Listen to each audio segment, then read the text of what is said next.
Let's go ahead and introduce the players right now. We are on Shakuras Plateau, as you said. Bottom left-hand position, the orange Protoss Cruncher. Bottom right-hand position, it is FXO Lowely as the yellow Zerg. So he changed up his style. That could be a direct response to the fact that he knows Lowely studies his opponents. Cruncher already has data on Lowely already has data on Cruncher with the Idra match. So he saw the 2 Robo, he saw the, what was the play that he did? Well, and the War Prism, as you said. Yeah, the War Prism Sentry that did literally 0 damage. Yeah. So I don't know if Cruncher said, okay, it did 0 damage, I'm not going to do it anymore, or if he's saying, okay, Lowely probably studied that, I can't do that build anymore. Well, the big thing with that kind of build that I feel like is not nearly as effective as you can't really zone out the queens as easily once the sentries drop in force field behind the mineral lines. You're going to have to do it very carefully. It just makes the room for error much smaller for Protoss, which I actually like because those kinds of drops need to be very tight-roped. But for now, we see Cruncher is roaming the ramp, trying to see if he can catch a glimpse of any attempt to expand from Lowely, who actually is our yellow Zerg in the bottom right corner. We actually didn't introduce our players, Andre. No, I did. Oh, you did? I did. Oh, okay. Sorry. I was listening so close to what you were saying, but just not then. Can we hug right now? Thanks.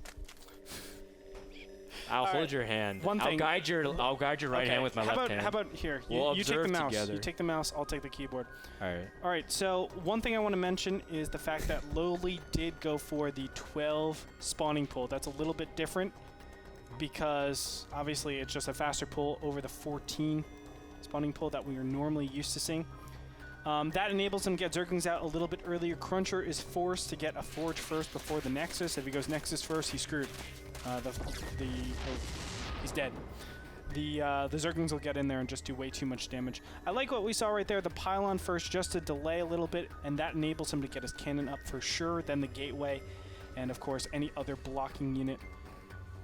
And it looks like Cruncher is just gonna, he's gonna make sure it is, in fact, an expansion. Oh! Well, Cruncher is placing a pylon behind the mineral line. Ooh, nice. And Lowely can't really enter there. You know, Cruncher did a very momentary block there, trying to make sure the Zerglings are denied access. But for now, Lowely, is he going to catch sight of this? No, his Overlord's on the wrong side. Oh, man. That's going to be really, really difficult. As you can see, Lowely immediately doesn't pick sight of this. And, wow, Lowely, where are his Zerglings? They're being active everywhere else. Just not behind the natural mineral line. It is interesting that Cruncher placed that cannon in that position. I am kind of, I don't know, it's kind of weird because it has obviously a very big radius that you can do something about, but I think Lowely, by the way, great camera work. Thank you. I was very smooth. I'm going to take it over there. Channel my inner Adebisi. Shout out to him. Ooh, we see the Queen is actually within fire range of the cannon, and Lowely is focused on intent on breaking that cannon. Now, Queen's, this range buff might come into factor here, but for now, Lowely has a tall order because there's 2 cannons already established, and that makes it incredibly difficult as that immediately, just one volley between the 2 cannons immediately snipes 1 Zergling. And you can see Lowely starting 3 Spine Crawlers in response and trying to whittle down this 1 Photon Cannon. Is this going to be enough here from Lowely, though? There's still 3 more cannons in production. I don't think so. This is too far in, and now the other cannon is started up here. But more importantly, Cruncher has two more Photon Cannons over here, and I love that decision because no matter how many Spine Crawlers you make right now, I think 4 Photon Cannons is just way too much. You can't get them into position. You don't have enough units at this early game stage, and no matter what, your opponent has to overcommit to this. So we do see the Spine Crawlers will pop in here. Oh my goodness, I don't think this is going to work. He's targeting down the hatchery. He's not even going for the Spine Crawlers. Yeah, I mean, this is exactly what Cruncher wants. He's just all halting for it. Lowely does transfuse his hatchery, trying to see if he can save it, but that is not going to be enough time. You can see another transfuse in the attempt as the Photon Cannons are getting the last few hits. And with that, Lowely should be able to clean this up, but even if he does, he has lost an incredible amount of resources and time. Not necessarily just in the Zerglings, but again, these Spine Crawlers cost drones and resources. Lowely immediately trying to re-expand, and the Spine Crawler does finally clean up. Cruncher back at home, everything else is going fine and dandy. Cybernetics Core finishing up, he's got his double gas pre-secured, and this is the best possible start for Cruncher. On top of that, I mean, he has double chrono boost. He's just looking so fantastic. Yeah. His tech is way ahead of his opponents. Now, look where Lowely went with this. I really like this. The split decision making, this is what I'm talking about. The crisis management that's so important in StarCraft 2, or in, I guess, any RTS game. But he said, okay, I'm probably going to lose this. Let's try to surprise my opponent. Let's try to get something that he's not expecting. And that's why we see a Spire Tech already. The layer is up. And normally Cruncher, I think he would be kind of, you know, chillaxed right here. He's not going to do anything crazy.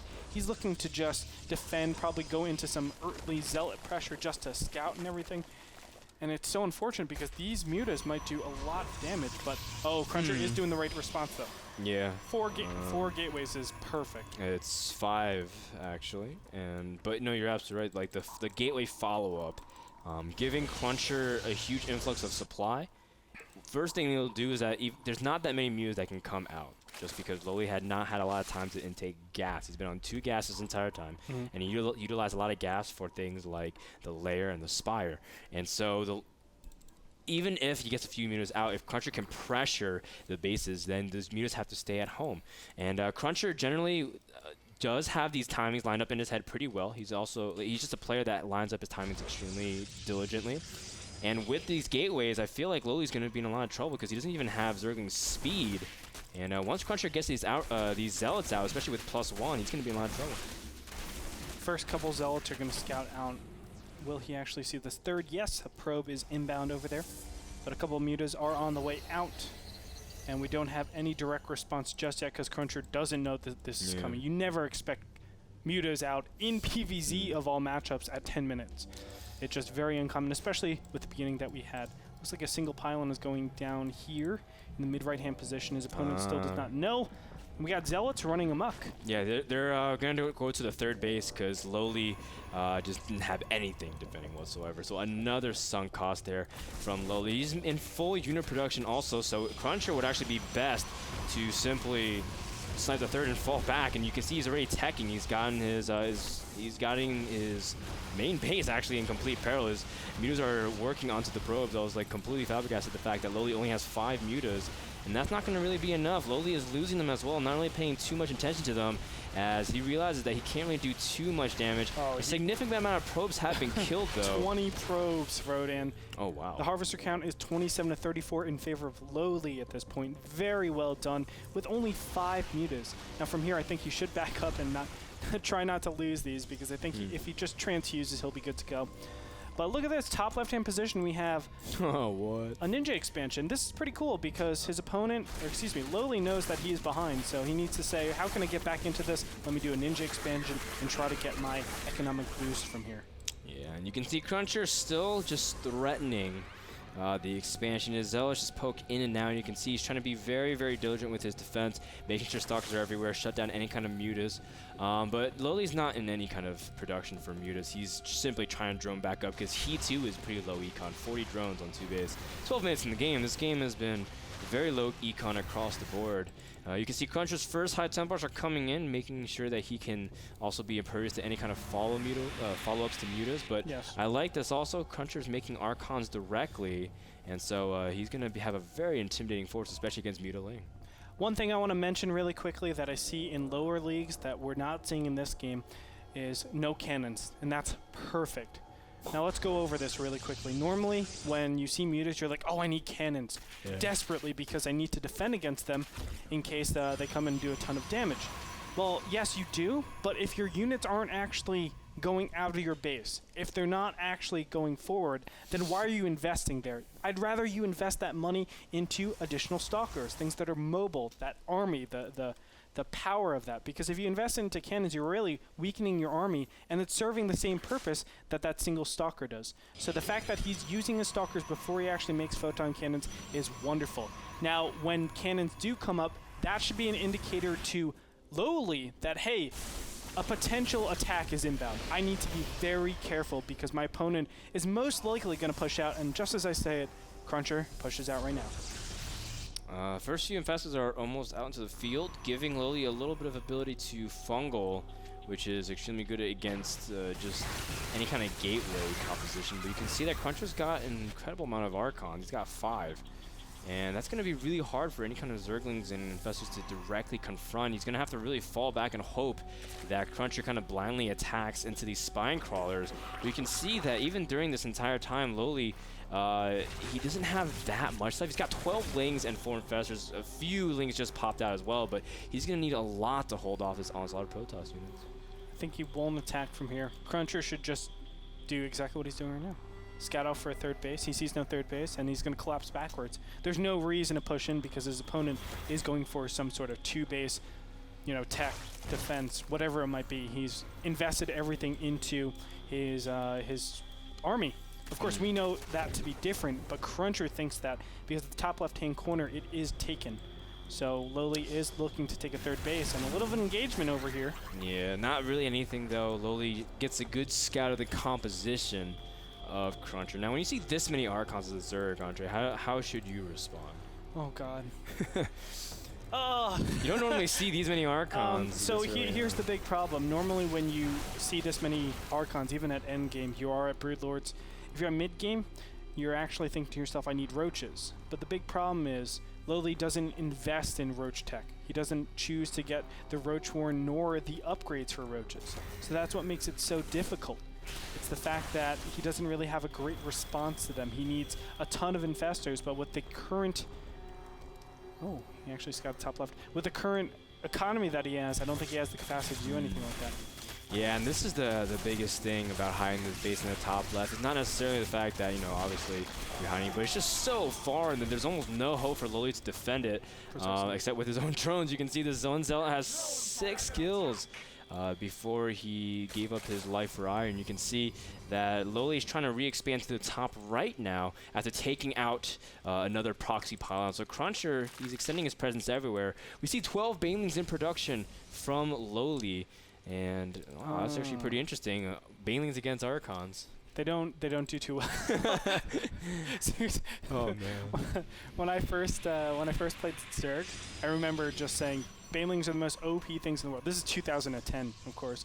I was like, Banelings are the most OP things in the world. I send like 30 Banelings in, 1 Archon kills all of them. I'm like, what is going on? Not actually, but you know what I mean. Yeah, like one Archon is accredited for absorbing all the blows, and I mean just because Archons.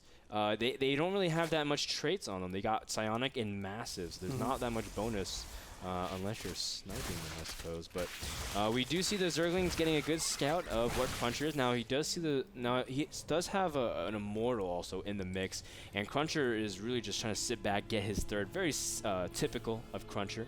Yeah. But where do you go from here if you're Cruncher? Because he's clearly not going for Colossus anytime soon. Is he gearing up for a huge time? Is he just sitting back trying to max? But is this the right composition he wants right now? Okay, so if I'm Cruncher in this point, I know you're going Zergling Infestor. What is the natural response directly after that when you are Zerg? Well, you're on 2 base, so I know your gas isn't that extreme. You can't go all over the place, so I can expect Zerglings and Infestors for now. And you'll probably tech to either Ultras or Broodlords. Broodlords is probably the more common thing. Greater Spire is on the way as we speak. But from here, I like where he's going. The Colossus is correct in my opinion. You want to get Colossus just to deal with the Banelings, Zerglings, etc. You know, you want to limit your opponent as much as possible with all the upgrades they've been investing. I was just curious because it's delayed Colossus, really delayed Colossus. You can see it's almost 20 minutes. Yeah, and that's okay. You only need like 1 or 2 though. You don't need a ton. That's the thing. Normally you have 3 or 4. Just deal with roaches, hydras, roaches, infestors, etc. They'll deal with Zergling Infestor pretty efficiently. After that, obviously you want to be working towards a little bit more Stalkers and your Mothership. I think right now he should stop with the Archons because it's a little excessive at this point. Just relax on No, you got to relax on that because if you get fungled to death, there's no way you can actually aggress up onto Broodlord. So start getting a couple of Stalkers, get your Mothership, get your Colossus. Those are the 3 things. Know that you have better economy than your opponent, and just develop faster than your opponent, and you're good to go. See Blink and a slew of upgrades starting for Protoss, trying to see, of course, if you can get that Mothership up. First, your Broodlords are on the way for Lowely. Now, Lowely's been relatively on 2 base for lack of a better word. He hasn't really been able to do much. And you see his supply is incredibly low, mainly because he just has no real economy behind. He's got 40 workers, and he's got 1 mining base. And you can see that Cruncher has all the information in the world. He sees the Greater Spire, saw the hives, saw the Broodlords already finished. And so that's going to be a little bit discouraging, but it's just going to mean that Cruncher sees that the army's not even that large. And so I think Cruncher feels like he's in a really good position. All he has to do is wait for these upgrades in the mothership, and he's good to go. That's exactly right. Just wait, because your opponent actually can't attack into you. This amount of Broodlords, it doesn't do that well. Just Stalkers straight up are able to deal with it pretty effectively. So we know that Lowely is on, what is that, 4 gases still? I'm sure his gases will actually mine out pretty soon. Yeah, you can see 500 on this one, 700 on the other one. So at this point, Cruncher knows he's developing, you know, just about 50% faster than his opponent. Just chill. Don't do anything. C'est la vie, man. Yeah, just relax. Don't attack. Don't do it when you want to go through it. And you see Cruncher is, again, he has everything he wants. He's got +3. And when the mothership comes, he might wait for Vortex Energy still.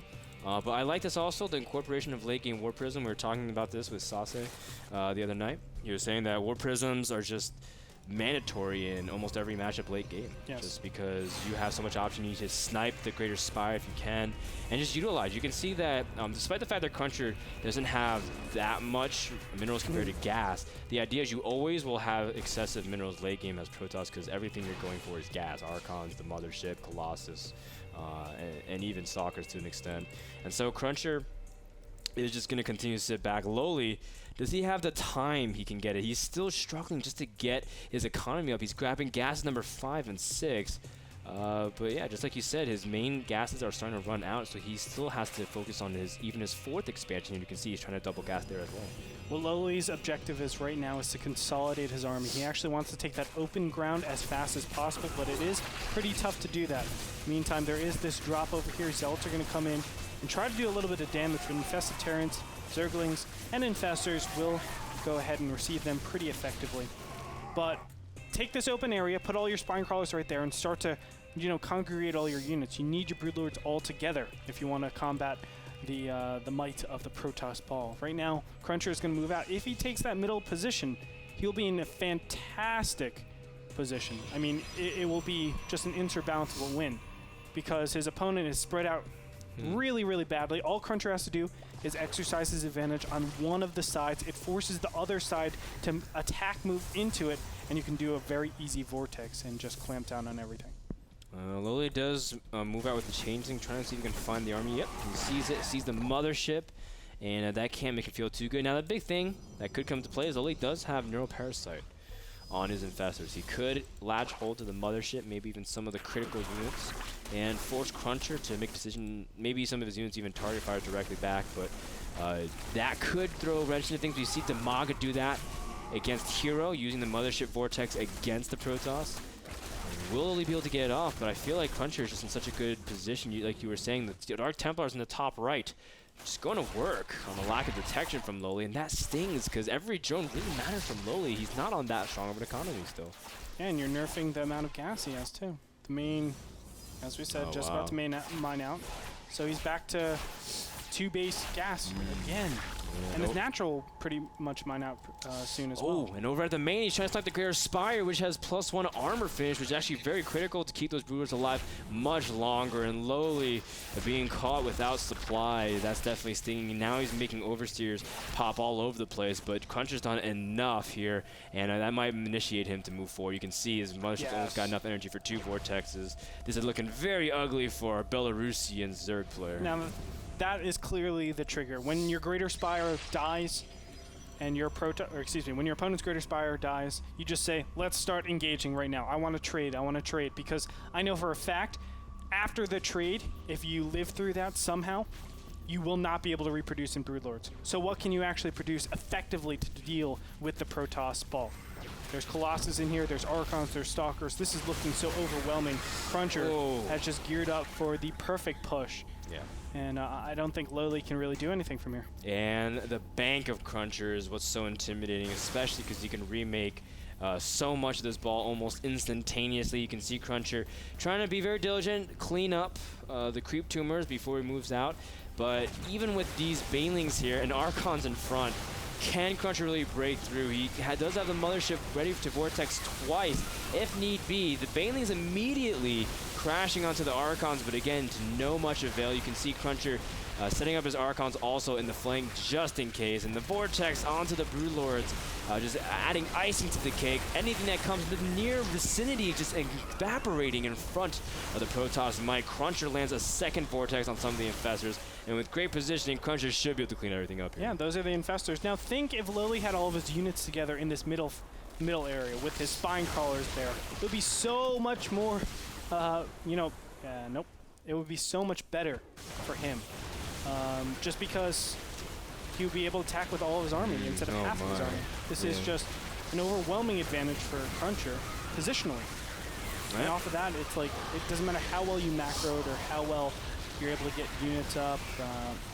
The positioning is just absolute rubbish for him. Yep, and the Baneling is trying to come in for one last effort, but Lowely doesn't really have much other than a couple Broodlords and Corruptors. Now the Corruptors should be able to take out this Colossus, which is a big plus, and Cruncher doesn't really have that much other than Stalkers, but the whole idea is Lowely doesn't have any Infestors left to really protect his Broodlords, so Cruncher should be able to snipe this, and the bank of Lowely is running awfully low. You can see he's mined out the natural, trying to transfer drones, but they're running straight into the Stalkers, and Cruncher does blink back for the moment's notice, but it won't be long before he's back. Now think of where he actually allocated all of his minerals and gas. Lowely had to remake Zerglings, Infestors, etc. Now he gets his Greater Spire. Think if he had his Greater Spire this whole time, he would actually be able to make additional Broodlords this entire time, but now he can't. And that's just the power of the timing when you kill your opponent's Greater Spire. It just gives you such a big advantage and such a big timing against your opponent that they really can't do too much. That's why, in my opinion, it's so important to actually have, look at that, 30 Banelings. Don't matter none. It's so important to have multiple Greater Spires. Yeah, it's insane. Like, these Banelings just do almost nothing, and you can see the drones running for their lives as Lowely is trying to evacuate all his drones. GG. Cruncher ties the series 1-1 after a very well-played game on Shakuras Plateau. And Cruncher might actually sneak a win against the division leader. Yeah, that would be really great for him, obviously. Man, but it's so weird. 2012, we're talking about, like, Cruncher taking a win off division leader Lowely. We do want to mention, though, that in the beginning of that game, Cruncher was able to perform a really nice cannon rush. I like the decision-making overall. With that cannon rush, he was able to make sure it did a ton of damage, and then after that, he continued on for the win. I love his patience with it, taking his third, knowing he can develop faster than his opponent, and then just going with that, doing the simple drops, and he's able to make it, like, seamless. Actually, Game 1 and Game 2 have been very seamless games for each of the opponents' respective. They just seem to have each other's numbers after the beginning. In the end, that just goes to show you how devastating an early successful cannon rush can be for the mid and late game Zerg. Guys, don't go anywhere. Game number 3 between Lowely and Cruncher coming up right after this, and after a thank you to the people at Azo Monitors.